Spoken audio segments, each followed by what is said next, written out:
এটা হচ্ছে গাড়ি চুরি করার পার্ট 2।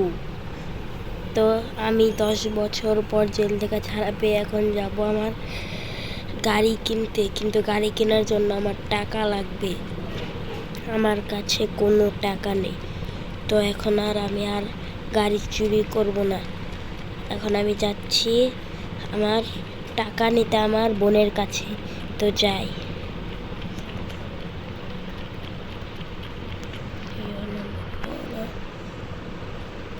এসে পড়েছি আমার বোনের বাড়ি, কিন্তু আমার বোনকে দেখছি না। কোথায় গেল আমার বোন? দেখি তো এদিক সেদিক। এখানে তো নেই, একটু সামনে গিয়ে দেখতে হবে। তো যাই, একটু সামনে আগাই। এই তো পেয়ে গেছে আমার বোনকে। এই বোন দাঁড়া, এই বোন দাঁড়া দাঁড়া। কিরে বোন, আমাকে কিছু টাকা ধার দিবি? না দেব না, যা। কেন দিবি না? তুই জেলে ছিলি, তুই অনেক খারাপ, তোকে আমি দেব না। না বোন, দে দে। আচ্ছা তবে দিয়ে দেব তাড়াতাড়ি। তুই এখান থেকে আগে চলে যা, আমার সামনে আসবি না। আগে তো টাকাটা দে, যা দিচ্ছি। সর এখান থেকে, তোকে ঘুষি দিয়ে কিন্তু নাক ফাটিয়ে দিব। ওই আমিও কিন্তু তোকে মারতে পারি। দে টাকা দে, নে। যা, টাকা দিলাম, এখন যা।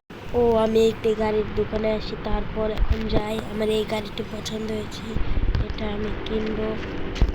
দেখি তো এটা কেমন। এটা তো খুব ভালোই দেখি, তবে আমি এই গাড়িটি নিয়ে নিই।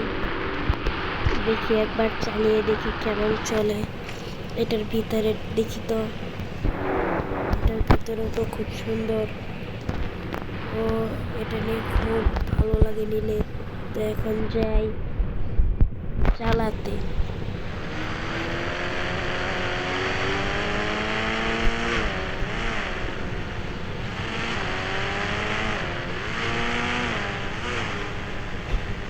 এটা বেশ ভালোই চলে, তো খারাপ বলবো না। পার্ট 3 আমি খুব দ্রুত দিয়ে দেবো।